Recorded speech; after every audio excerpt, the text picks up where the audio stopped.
Our project for today is going to be op art, an optical illusion art piece. We're going to be working on a triangle like this that looks like it's spiraling down into the center. I'm also going to give you some tips on how to do a square that looks like it's spiraling down as well. But we're going to start with the triangle. It's a little bit easier to get the concept and the idea down so that it can spiral. What is op art? Op art is art, or optical art is what it stands for.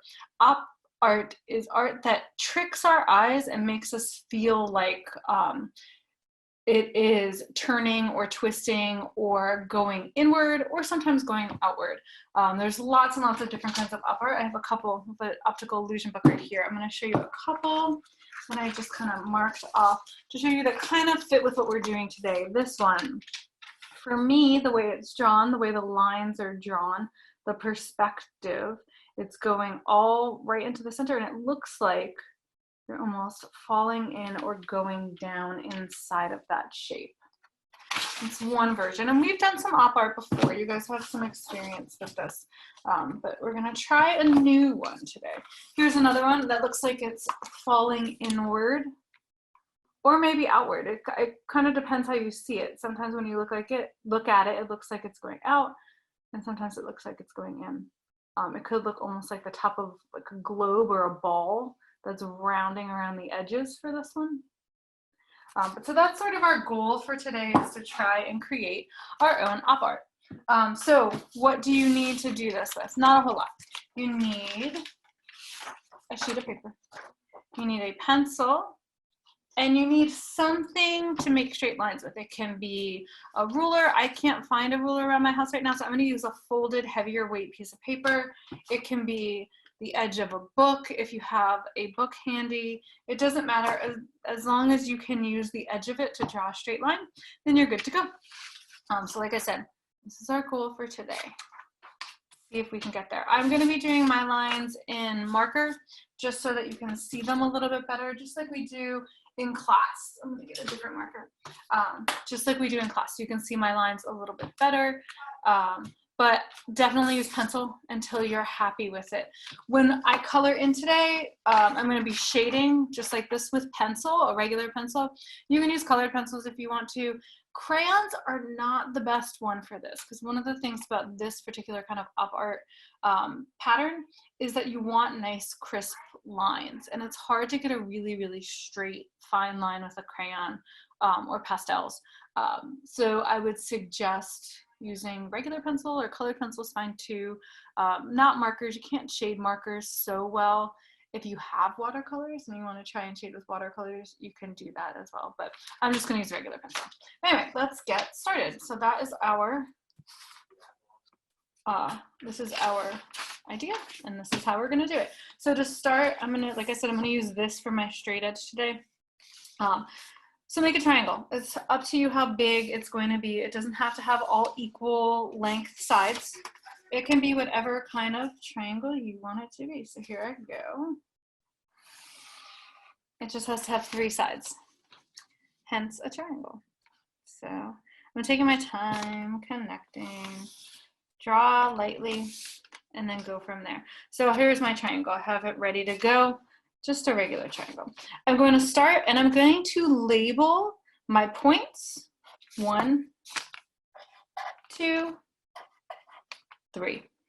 That will make it a little bit easier for me when I'm working, so that I can follow along and see as I turn my paper. There's going to be a lot of paper turning today, so having them numbered, in case I stop and walk away or I'm doing something else, I can know where to start again. So I'm going to start at number 1, and that's that point right here. And I'm going to go up to number 2, and I'm going to put my fingers on this horizontal line here next to the number 2, and I'm going to make a line right here, just a little dot, just a mark. It doesn't have to be big. It's just so I know where I'm connecting to. So I went from 1 up to 2. I did 2 fingers. You can do 1, you can do 3. You can just put a dot there if you want to. I'm doing 2 fingers so that I can keep all of my spacing even. I will always use 2 fingers today. So now I take my paper, and I'm going to connect from that point where number 1 is up to that dot I made. And I should make a smaller triangle. Now I'm going to take it and I'm going to turn my paper so the number 2 is in front of me. What I'm going to do is I'm going to do where that line just met over here, where I put that first dot, I'm going to go from here up to here where the number 3 is, but I need to use my fingers from the corner. I will make my dot here, not on the line where the 2 is, on the line where the 3 is. I'm going to go from here and connect. So I should go, for the first one, I went from the small part of my triangle and it got wider. From here, small, wider. You're always starting with the point of your triangle and going to the base of your triangle, the wider part, okay? Makes sense? So I have 2 triangles. I'm going to turn it again, like this, and I'm going to find that point that I just made. It is going to now go up this way, where the 1 is. I'm going up towards the number 1. Now we don't want to cross our line, so I'm not going to go all the way to this one out here. I'm going to the one here, the one that I made. So from the number 1 on this second line, I'm going to make my little mark. So I have my dot right here. So I'm going to connect from this point up to here. Go like this and connect. You can see I did not cross over. I just went to that line. We're never crossing over today, okay? So I went from my 3, this point here, and up. I turn my paper again. I'm actually going to turn it all the way since it's 3-sided. If it was a square, I would just turn it once. But I want the 1 facing me again. Now I go from that dot I just did up here. So I'm going to put, because there's the 2, I go from the 2 down this line and make my mark. I will now go from here and connect up. Okay, it's just a series of straight lines. You should never have any curved lines. You're only making triangles. Do you see how every time you draw your line today, it makes another triangle? So if you're making triangles, you should be pretty good. So I went up to here. I went from down by my 1, off of the line, and up. And now I will turn my paper. I know where I'm starting is here, and I'm going to the one that's across from it. Again, I put my 2 fingers. Like I said, the 2 fingers is up to you. You can do 1 finger if you want them, a lot of them, and really, really close together. This, well, let me see, I have another triangular one. This triangular one is probably more like 1.5-ish fingers, and I made a bigger triangle. It's up to you. You don't have to do 2 fingers. It's just a good way to know that you're going to be consistent in your spacing. So whatever you choose to do for your spacing, do it the entire time until you get to the middle. You might have to fudge it a little bit at the middle, but we'll get to that point in a second. But while you're going, I did 2 fingers here, made a little mark.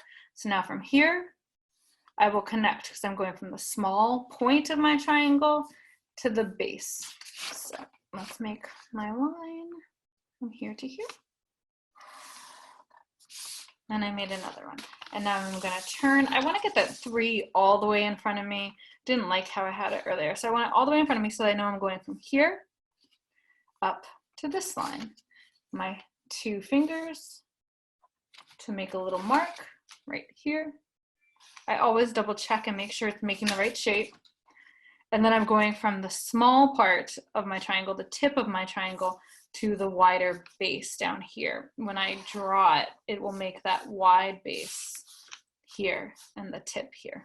And this one, I didn't get it quite on the line, and that's okay. Just do your best. Now I'm gonna turn. You can do this actually if you want to. Where you just had it, put your finger there and turn your paper if that's easier, so that you know where you're going to. Number 1 is in front of me. I'm gonna go from here my two fingers to there.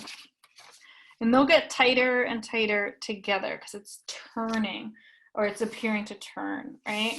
The lines will start to look, turn my paper, number 2 is in front. The paper will start to, or the triangle will start to look like it's twisting a little bit. And the lines are twisting or curving, but they're not. I'm gonna turn it again. My number 3 is in front of me. Now here, if you can see here, I'm getting really close in. I'm not gonna use my 2 fingers anymore because I wanna do a few, let me get this one, small, tiny ones in here to make it look like it's wrapping a little bit more. So I'm going to just do a line across, twist to number 1, that line I just did. I'll go across.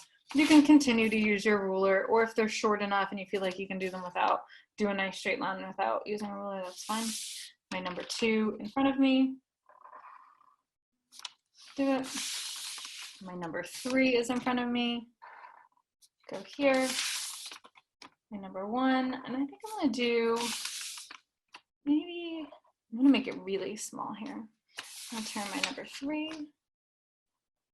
And there we go. So then I'm just gonna end it here. So I have my basic shape. Now it's starting to look like it's twisting. Coloring is the most important thing. That's how you're really going to make it look like it is twisting. So what you're going to do, and at this point, if you did this in pencil, the numbers 1, 2, 3, you can erase them. You don't need those anymore. Mine's upside down. You don't need those numbers anymore. It's up to you. Mine's a marker, so I can't erase anything. So now coloring, when we color it in, and this is going to be the same if you're using colored pencils. You can use, if you have these twistable colored pencil crayon things, those work too, but it's up to you. Just something you can do some shading with. So when you do it, pick one to start with, a triangle inside of your bigger triangle to start with. So I'm going to do this first one from number 1. When you're doing it, you color each individual interior triangle by itself. I'm not coloring the whole thing at one time. I will actually follow the same pattern I did when I made it and turn my paper as I go. So when I'm coloring, consistent movements going one direction. I don't want to go all over the place. Same holds true if you're using colored pencils. Darker down at the point of our triangle. Okay, so go dark, dark, dark. And then as you go, less pressure. Start applying less pressure. And sometimes I go up to the top just so I can see how lightly I'm going to do it. And then I fill in. So less pressure at the top, filling in. My pencil's always going the same direction. I'm not going sideways or in circles. That helps with this illusion a little bit. Filling in completely. I'm going to go back. I definitely do it a couple times. I don't try and expect it to be perfect the first time. So you can see I've done darker to light. So graded in color, okay? We want our darkest to lightest. So now I'm going to turn my paper. So number 2 is in front of me, and I'm going to start with this guy. And again, from the point, dark, all the way to the lightest part at the end. And then if you've done it properly, it should start to look like it's twisting in on itself a little bit. Let's see, coloring. Go back and go a little darker over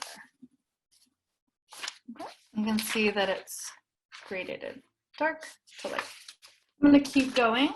So keep going with that all the way. Like I said, I keep turning the paper. If you don't feel like that's something you need to do, don't do it. It just helps me remember which direction I'm going in so that I know where the light's supposed to be, where the dark is supposed to be, because it's pretty easy to get confused on which direction you're going on this project. Now, this right here, I feel like there's too much of a, or too little of a transition. It's dark and then it's light. There's no medium color. So what I'm gonna do is I'm gonna take my eraser I'm just gonna use it to get rid of some of that darker. And you can do that too, just to go back and get rid of some of it. And I might go back in with a little bit more, just to get it to blend a little bit better. Then you'll continue that all the way until you get to the end. And you will have your image like this, your optical illusion, okay? Where it looks like it's falling in, or for me, it always looks like it's falling in on this kind, but you might see it as rising up. Let me show you how to do the square. If you think you've mastered the triangle, the next step is the square. And that looks like this. So, piece of paper, hiding under here somewhere, pencil, and your straight edge. So you can take something that's square and trace around it. What I'm gonna do is I'm actually gonna line this up on the edge of my paper. I'm gonna go like this, and like that, and like, oops, that might be too small. See if I can get a decent square. That looks pretty decent. When I'm drawing my square, since I'm not using a ruler, I'm not too worried about going over the edges, the lines over here.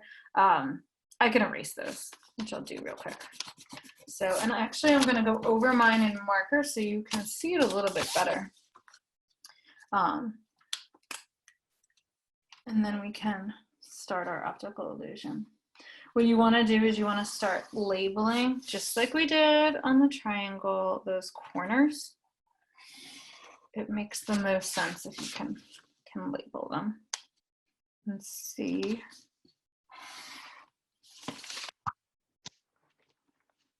Constantly turning my paper to get my lines where I want them to be. All right, so I have my square. I'm gonna label this corner 1, 2, 3, and 4. So I have 1, 2, 3, and 4. So I'm going to start, I'm gonna have corner number 1 facing me, and I'm actually gonna do this on a diagonal. I have my paper diagonally in front of me, and that's fine.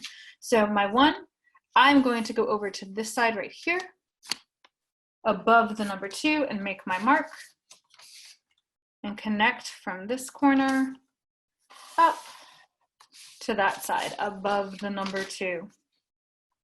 I will turn and put number 2 diagonally facing me. I'm gonna go from this corner that I just drew, or this line, this dot, up to the side with the number 3. Need to make my mark. I've made my mark here. Again, I'm always making sure that my triangle goes from the smallest point out. So I went from the point of the triangle to the base of the triangle. Turning it, the number 3 is in front of me. I'm gonna go from here over to the one that has a number 4. Draw my little mark from here. Turn it, number 4 is in front of me. I'm gonna go from here, and then remember I don't cross line, so I'm not going out to this one, I'm going to this one. So I go, oops, I need to make my mark. Right there. I always make sure the number 1 is the one that's closest to my fingers when I'm coming from number 4. That way I know I'm going to the right spot. If I marked it up here, the number 1 is far away from me. The number 2 is closer, so that would be wrong, right? I want to make sure that the next number in my order is the closest one. So I go from 4 back to 1. Okay, turn my paper again. 1 is diagonally in front of me. Want to go to 2, so I'm going to go up this line. Find here. Do you see how number 2 is closer to my fingers and 3 is all the way over here? So I know I'm doing it right because I'm closest to the next number. 1, 2. Here to here. Again, I haven't crossed any lines. Basically, do you see how you're making these triangles? But if I took this one away, this line in the middle, I made a square inside of my square. It's kind of what you're doing. So 2 is in front of me. I'm going to go from here across. 3 is closer to my fingers than 4 is to this finger. I will go across. Turn. 3 is in front of me. From here, make my line closest to 4.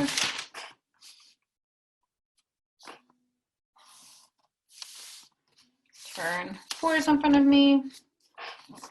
Closer to 1 than 2 on the outside of my finger. And just keep going. Keep following the same pattern. Turning as you go. 1 in front. At this point, I might do my fingers one more time. Remember how I took my fingers off on the triangle one? So I can make some smaller little curves. I'm going to do that as well. So here, I was at 3, now I'm at 4. I'm going to just go ahead and draw it.